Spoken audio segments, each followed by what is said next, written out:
So I came across this on Twitter. In the Scottish Parliament and Council elections, to vote in Scottish Parliament and Council elections, you must live in Scotland and be either, think about this, a British citizen, an Irish citizen, a foreign national of another country who is permitted to enter or stay in the UK. The bill extends voting rights to all foreign nationals with leave to remain, including all those granted refugee status. It also extends candidacy rights to foreign nationals with indefinite leave to remain and those with pre-settled status. I mean, remember, how do you incentivize those who are nothing but gaining?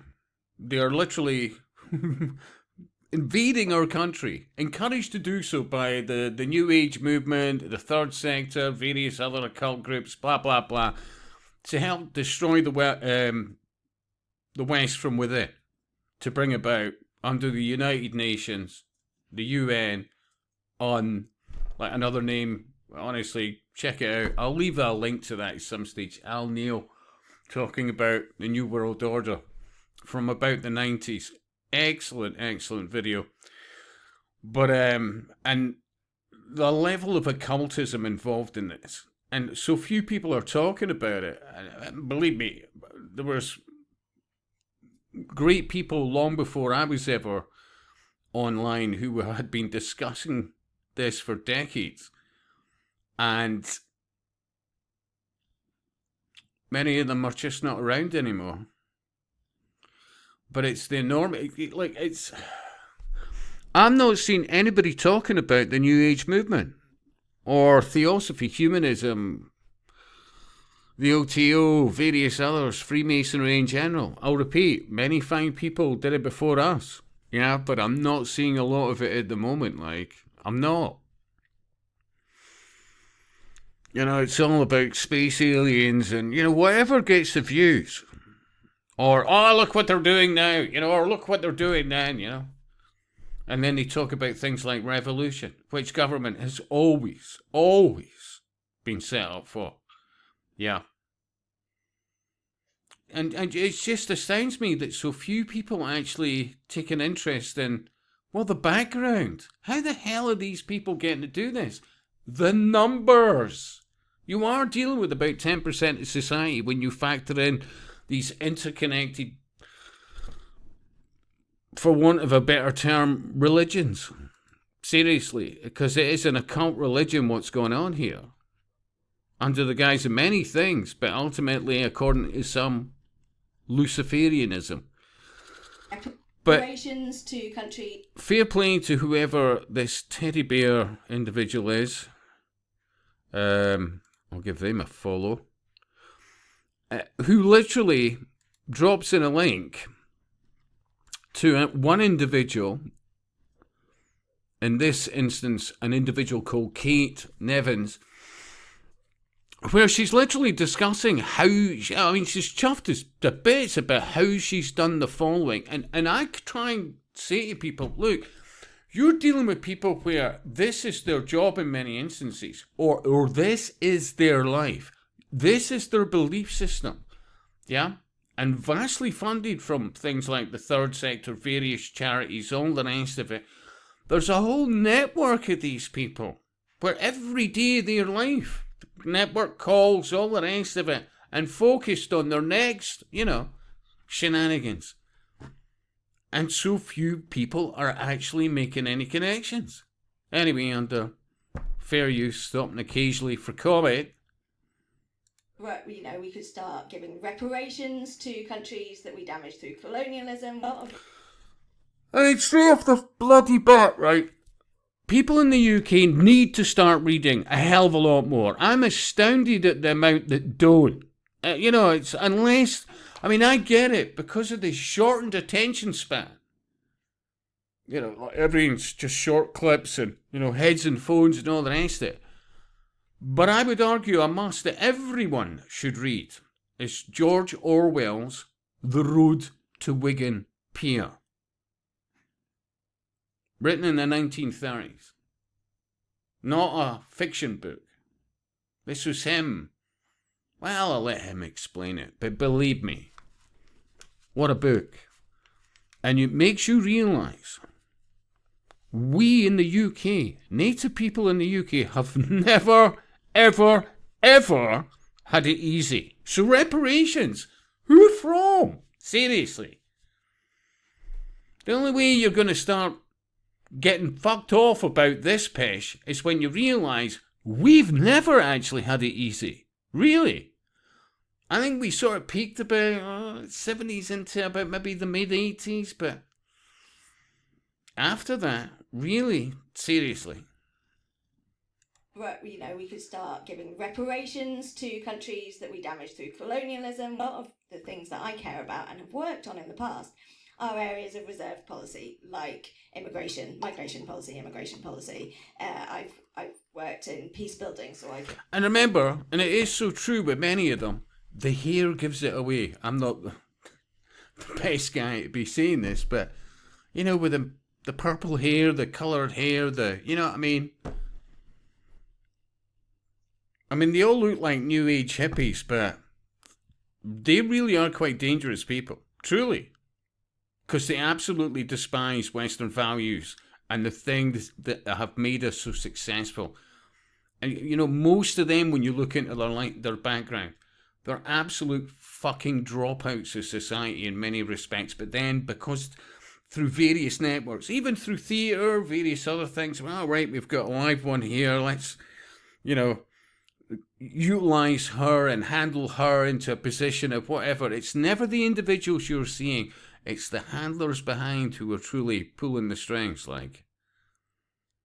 Care about defence and foreign policy, and I would love that. The only way we will get those in Scotland is by going independent, and then I do believe we could do things very differently as a country, as a small nation. As a small nation, right, independent, but what, straight into Europe, well, we're already in the UN. Every single thing that the SNP has implemented has been based around United Nations policy. I think we would be, we could start giving reparations to countries that we damaged through colonialism, which we're already doing actually, around climate, and we could just play a different role in the world. But I don't think we should wait until we get there. We don't wait until we get independence to make things better for people.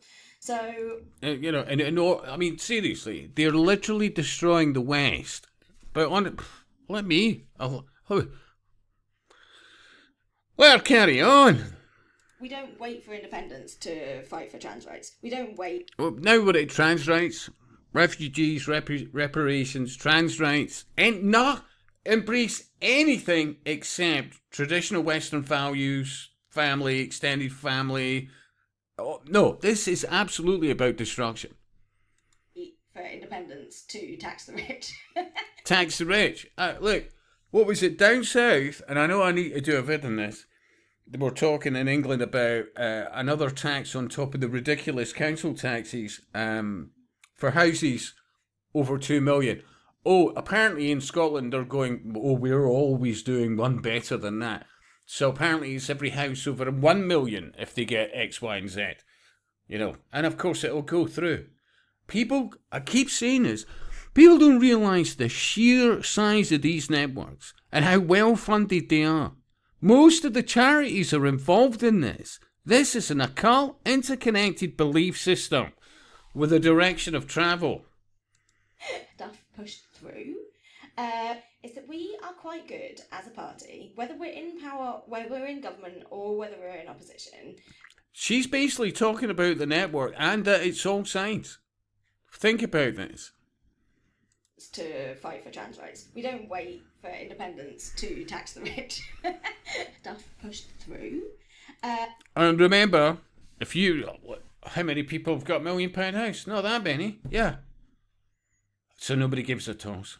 Then it's 900, then it's 750, then it's $500,000, then it's...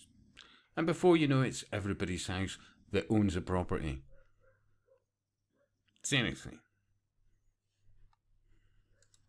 Is that we are quite good as a party, whether we're in power, whether we're in government, or whether we're in opposition, at like finding the ways, the little levers that no one else has noticed to get. She's literally describing the networks. Honestly, in fact, if anything, I would say she's a bloody liability. I'm sure her handlers would be less than happy at her saying what she's saying there. Like quite radical stuff pushed through. So yes, sometimes we sort of shouting. Because remember, they really are the ego involved with so many of them. Yeah. And the handlers are effective to a point. But you hear her. Oh, I mean, they love to boast about what they've done. They truly do. We've hoodwinked. Because people don't realise how many of them, of us are. There are. Yeah, seriously. We're in opposition.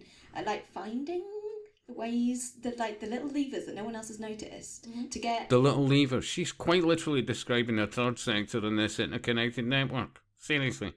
Like quite radical stuff pushed through. And remember, many of them are a cry for help that once involved in this sort of network and this feeling of family and community within these networks, as they all scheme and plan and boast about what they do with each other, to push this agenda of Gaia Mother Earth and essentially a new world order. And believe me, these are all useful fucking idiots. Because nobody in their right mind that was truly part of this would be telling you quite literally what she's saying here. So, yes, sometimes we, sort of shouting about Palestine, which is what I do most of the time, or trans rights, but we're also finding little ways of making people's lives better through policy. So, the Greens, just through a really teeny tiny amendment on a really... Now, you can hear she's chuffed not only with herself, but with her fellow conspirators. Honestly, seriously. Massive and really boring bill about election law, electoral law in Scotland. We put a teeny tiny amendment through. No one really batted an eyelid. That got refugees the right to vote in Scotland. Seriously.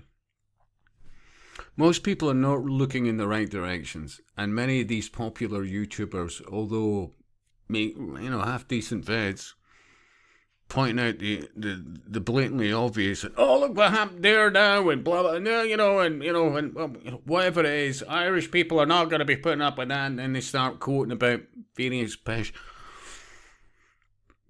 But I keep saying, look, think. They want things to collapse. These people are already fine in networks, and if things go tits up, they just disappear off to their retreats or whatever pish they've been told. Ultimately, they're useful idiots, yeah? Because nobody in their right mind, really, when faced with the facts and the data, would want to go where this ends. No, it will never end. It's just this Luciferian shit show on Earth. And all based and wrapped under the guise of be kind. Seriously. And I'll speak to you soon.